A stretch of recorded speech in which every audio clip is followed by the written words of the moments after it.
غالب کی پیدائش کا آج 107واں سال ہے۔ اس موقع پر ریڈیو پاکستان کی طرف سے ایک مذاکرہ ہے۔ شرکاء میں ڈاکٹر سلیم الصمد صدیقی اور پروفیسر مجنو گورکھپوری اور خادم بول رہا ہے۔ موضوع ہے فکر غالب۔ ظاہر ہے کہ غالب اردو ادب میں ایک ایسا شاعر گزرا ہے کہ جو نہ صرف ایک عظیم فنکار تھا بلکہ ایک بڑے تخیل رکھنے والا اور بڑی فکر کا ایک شاعر تھا، اور غالب کی نسبت سے اردو شاعری میں فکری عنصر آیا ہے، اور اس کا اعتراف خود علامہ اقبال نے کیا ہے اور گوئٹے سے مقابلہ کیا۔ حقیقت یہ ہے کہ 19ویں صدی کے نصف اول میں جو بنیادی تبدیلی ہمارے معاشرے میں پیدا ہوئی، اس کا پیشرو، اس تبدیلیوں کو لانے والا پیشرو غالبی تھی، اور پھر ان کے خیالات کی ہم بازگشت سر سید احمد خان اور دوسرے اپنے جو ریفارمر مصلح قوم گزرے ہیں ان کی نگارشات اور فکر میں دیکھتے ہیں، تاکہ علامہ اقبال نے اس فکر کو دور حاضر تک پہنچایا۔ غالب کی شخصیت اور غالب کی فکر کوئی ایسی چیز نہیں کہ جس کا تعلق ہماری ماضی سے نہ ہو۔ میں یہ سمجھتا ہوں کہ جو ہماری فکر جو ماضی میں تھی اس کو انہوں نے منتہا تک پہنچایا ہے، اس کو عروج تک پہنچایا ہے، اور پھر اپنی گرم رفتاری سے ہمارے لیے ایک میدان صاف کر دیا ہے کہ اس کے بعد ہمارے ذہن کے بہت سے ایسے گوشے منور ہوئے ہیں جو اس سے پہلے منور نہیں تھے۔ غالب کے فکر پر جب آپ دیکھیں گے مذاکرے میں بہت سی باتیں آئیں گی، جو سب سے اہم چیز ہے کہ انہوں نے ہر خیال کو پر شبہے کی نظر ڈالی، سوالات اٹھائے، انسان کے وجود کے بارے میں، ماحول کے بارے میں، انسانی فطرت کے بارے میں، یعنی مختلف سوالات ان کے ذہن میں جس طریقے سے آئے، کائنات کے بارے میں، کہ یہ سارے جو فلسفیانہ طرز استدلال ان کا اور فکر جو تھا، یہ ایک بنیاد بنا ہمارے درمیان ایک نئی سوچ کی بنیاد ڈالنے میں۔ تو میں ڈاکٹر سلیم الصمد صدیقی صاحب سے درخواست کروں گا کہ کچھ اس موقع پر فرمائیں۔ سر، جیسا میں نے آپ سے پروفیسر صاحب ابھی عرض کیا تھا، سمجھ میں بات نہیں آتی ہے کہ شعراء اور ادیبوں کی اس مجلس میں یہاں پر کس طرح سے الجھا ہوا ہوں آپ کے ساتھ، لیکن اکثر ایسے موضوعات کے سلسلے میں مجھ سے یہ پوچھا جاتا ہے کہ غالب کا یا اقبال کا سائنسی نقطۂ نظر سے آپ کے ذہن میں کیا خیالات ابھرتے ہیں، اس کے متعلق کچھ کہیے۔ تو سب سے پہلے تو یہ چیز کہنی ہے کہ صاحب آج چونکہ طلباء کا پروگرام ہے، اس سلسلے میں ضروری سمجھتا ہوں کہ ایک بڑی شخصیت گزری ہے پروفیسر ہائزنبرگ۔ جی، کوئی 4-6 دن ہوئے ان کا انتقال ہو گیا۔ اس 20ویں صدی کے جو دیو قامت سائنسداں گزرے ہیں جی، فزکس کی زمین میں خاص طور سے، ان میں بڑا اونچا مقام تھا ان کا۔ آپ کہیں گے کہ بھئی پروفیسر ہائزنبرگ کا غالب سے کیا تعلق؟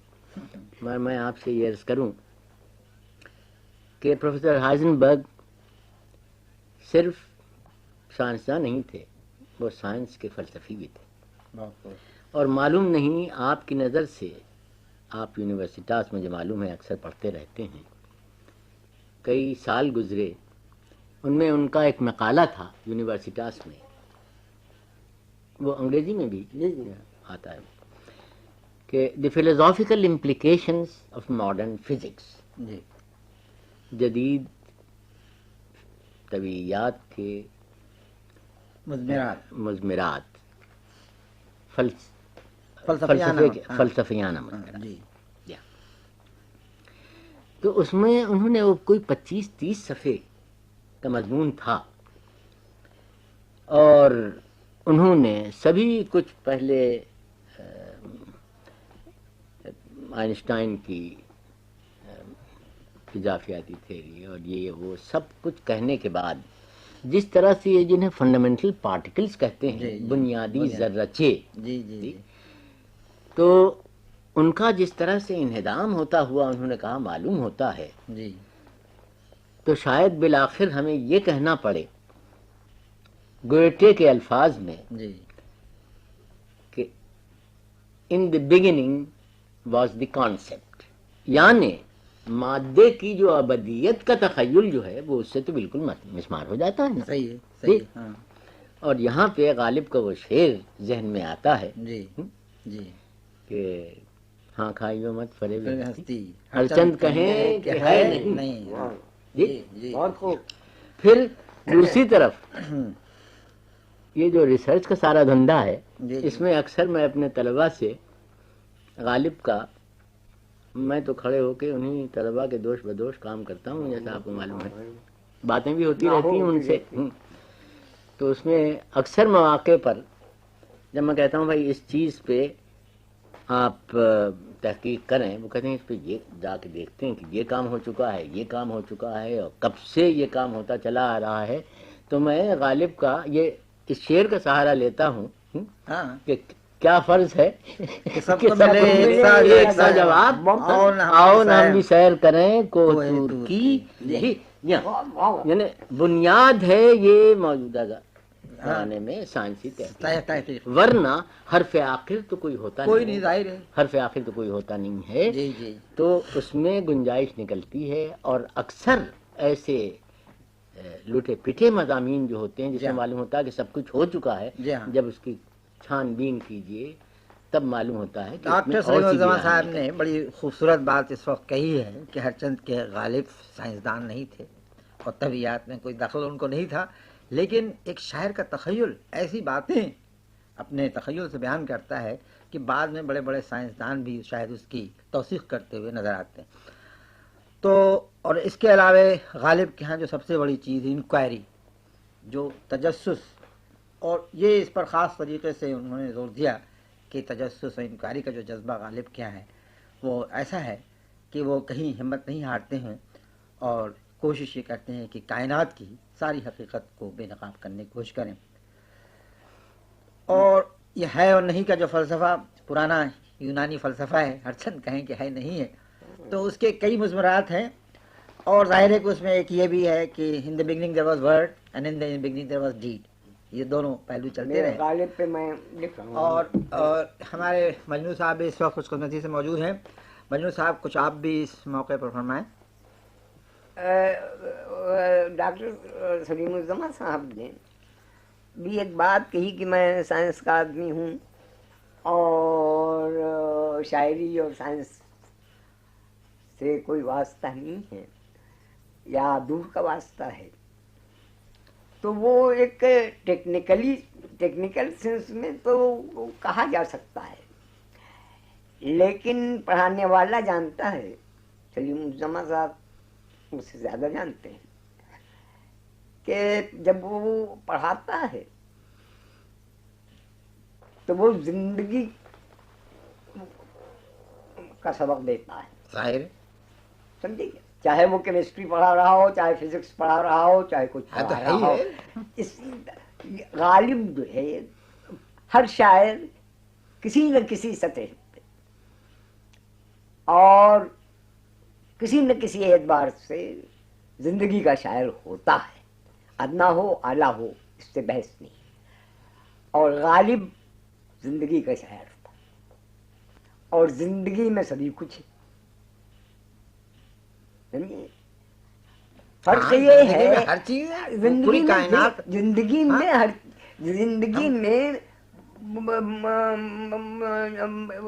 یہ H2O بھی ہے، سب کچھ سمجھے کہ نہیں. ہم کہہ دیں گے پانی، سمجھے، اور پانی سے زندگی ہے، اور پانی سے زندگی ہے، اور پانی زندگی ہے، سمجھے. تو یہ تو ڈاکٹر صاحب نے صحیح بات بھی کہی، اور ایک اس کو انہوں نے گویا غالب کو یہ کہہ کر کے کہ وہ سائنسدان ہی تھے. ارے بھائی شاعر کے لیے شعور کی ضرورت ہے، اور سائنس کے لیے بھی شعور کی ضرورت ہے، اور فلسفے کے لیے بھی شعور کی ضرورت ہے، اور شاعر شعور سے نکلا ہی ہے۔ شاعر اس کو کہتے ہیں جو صاحب شعور خود ہو اور دوسروں میں شعور پیدا کر سکے۔ سمجھیے، اب رہ جائے کہ وہ اپنی زبان استعمال کرے گا، فزکس والا ہاں اپنی زبان ہے، اپنے اصطلاحات الگ ہے۔ میں اس لیے کہہ رہا ہوں کہ میں تھوڑا بہت ہر چیز میں دخل رکھتا رہا ہوں، پڑھتا رہا ہوں، چھوڑ کے پڑھتا رہا ہوں، کبھی سائنس بایولوجی پڑھی، کبھی سائنس میتھمیٹکس پڑھی، کبھی کچھ پڑھا، کبھی کچھ پڑھا۔ تو میرا اپنا یہ خیال ہے کہ غالب زندگی کا شاعر تھا، اور اس کو آپ کہہ سکتے ہیں کہ غیر شاعرانہ غیر شعوری طور پر، غیر شاعرانہ نہیں، غیر شعوری طور پر اس کو تمام علوم کا ایک فکری احساس تھا، ایسا احساس جس میں فکر جو ہے داخل اور شامل۔ مطلب اس میں قطع کلام آپ کا ہوتا ہے، اصل میں قصہ یہ ہے کہ فکری احساس ہی نہیں بلکہ جو قدیم ہمارا فلسفہ تھا ارسطو اور افلاطون کا، اس کا کامل مطالعہ تھا ان کا، اور ان کا سارا وقت جو ہے وہ صرف ہوتا تھا کتابوں کو پڑھنے میں۔ میرے کہنے کا تو یہ مطلب ہی نہیں تھا کہ مطالعہ نہیں تھا، مطالعہ تھا، لیکن اس کو سمویا تھا، اس کو اپنے اندر جذب کر کے سمو کر کے اپنا بنا لیا، اپنا بنا لیا۔ یہ صحیح۔ اب دیکھیے ڈاکٹر صاحب کہ میں کہتا ہوں کہ ان کا پہلے ہی شعر جو ہے، نقش فریادی ہے کس کی شوخی تحریر کا، کاغذی ہے پیرن ہر پے کرے، اس میں جو وسعت ہے خیال میں، اور جس طرح سے انہوں نے انسانی وجود کا جو سوال اٹھایا ہے، تو میں تو سمجھتا ہوں کہ بقیہ کلام جو ہے وہ اسی کا ایک تشریح، لیکن ہر بڑا شاعر کوئی ایک امیج انسان کا پیدا کرتا ہے، کوئی ایک بڑا سوال پیدا کرتا ہے، چھوٹے چھوٹے سوالات سارے مل کر ایک بڑے سوال میں جا کے تبدیل ہو جاتے ہیں، اور وہ جو ہے وہ انٹروگیشن مارک جو ہے کہ یہ کائنات کیا، یہ زندگی کیا، یہ آدمی کیا ہے، کہ ہے بھی اور نہیں بھی ہے، پھر زندگی ہے بھی کتنی لذیذ، کتنی کیفیت انگیز زندگی ہے، اور کتنی مختصر ہے۔ مگر ممتاز صاحب ایک بات سن لیجیے جی کہ وہ چاہے ان کو سوالات کہیے، چاہے تجسس کہیے، چاہے شکوک کہیے، جی، اس کو جتنا اعتماد اور یقین اپنے شکوک اور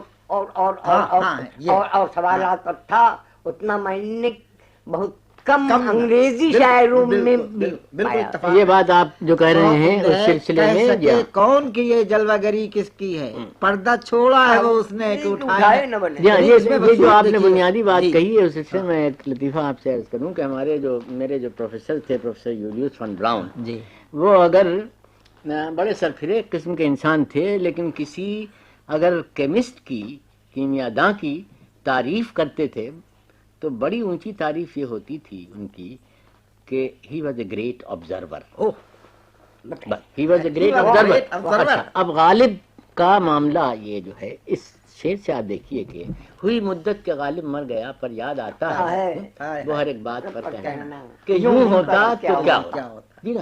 اور کتنے سوالات، مثلا مجھے یاد آتا ہے کہ ایک مرتبہ میرا 8 برس کی عمر کا پوتا تھا، سوال بہت کرتا تھا، ایک دن یہ سوال لے کے آیا کہ اچھا دادا یہ بتائیے کہ سوالوں میں سب سے مشکل سوال کیا ہے؟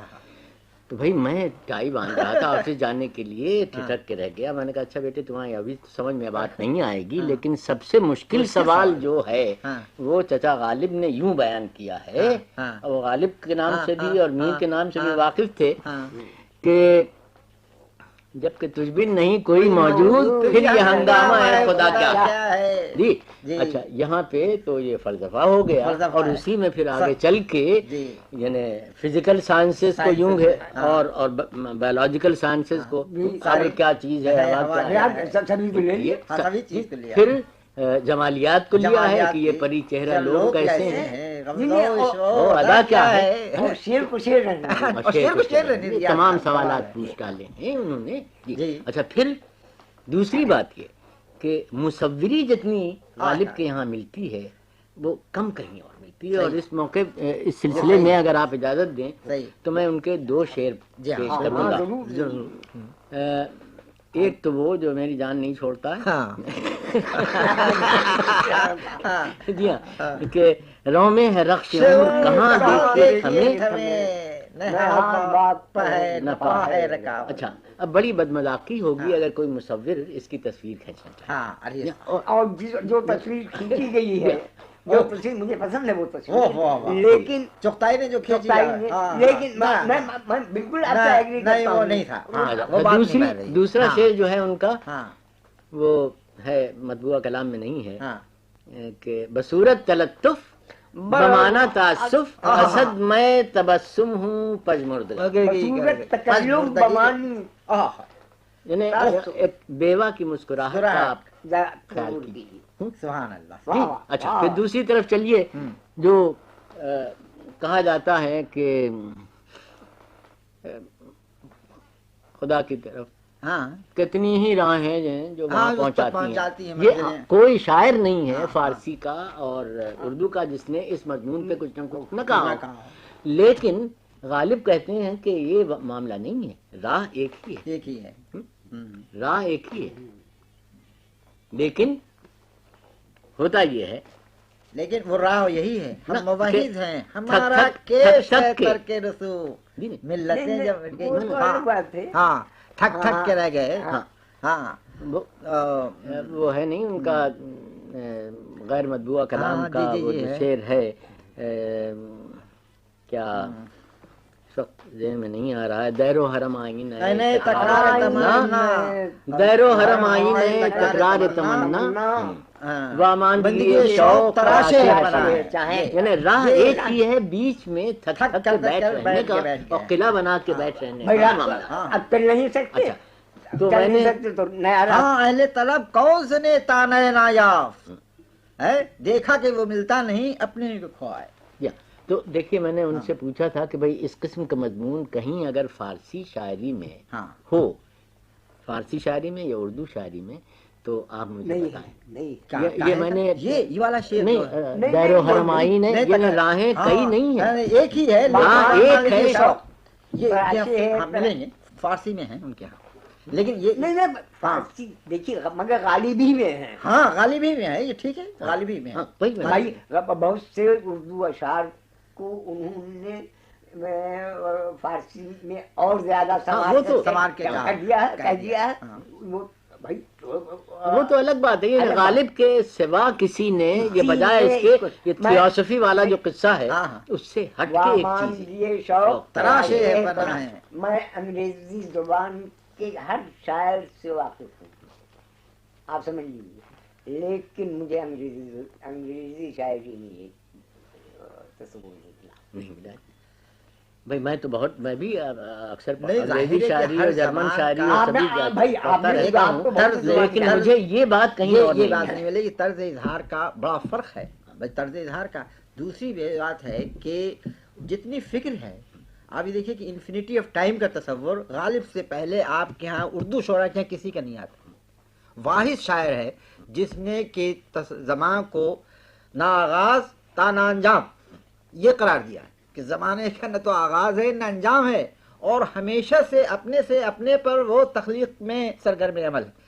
یعنی یہ تصور جو ایک ایوولوشنری ہے اور آرائش جمال سے وہ فارغ نہیں پیش نظر آئینہ دائم نقام. یہ جو تصور ہے، یہ جو ارتقائی تصور حیات، پھر اسی کے ساتھ جستجو، اسی کے ساتھ جد و جہد زندگی میں، یہ ساری چیزیں جو ہیں میں سمجھتا ہوں کہ غالب کا یہ ایک عظیم تحفہ ہے. اور سمجھتا اگر وہ راہ ہموار نہ کر گیا ہوتا اپنی تیز رفتاری سے تو آج ہم اس فکر پر پہنچے نہیں ہوتے. اور پھر ان تمام خلیشوں کے ساتھ وہ شگفتگی جو غالب کے یہاں ملتی ہے وہ تو مشکل سے بس اس سلسلے میں ان کا وہ شعر پڑھتا ہوں کہ تم شہر میں ہو تو ہمیں کیا غم جب اٹھیں گے، لے آئیں گے بازار سے جا کر. دیکھیے نا یہ صاحب شعر سنایا، ایک صاحب قلب کا آپریشن کر رہے تھے اور ڈاکٹر تھے سرجن، انہوں نے یہ شعر سنایا. میں نے وہ بہت اس کو میری آنکھ کا آپریشن ہو رہا تھا. اچھا آپ حضرات کا بہت بہت شکریہ، اور آج کے خاصی کامیاب رہے فل رہی یہ تو بھائی کہنا تو ابھی بہت کچھ تھا. غالب پر کہنا ختم ہو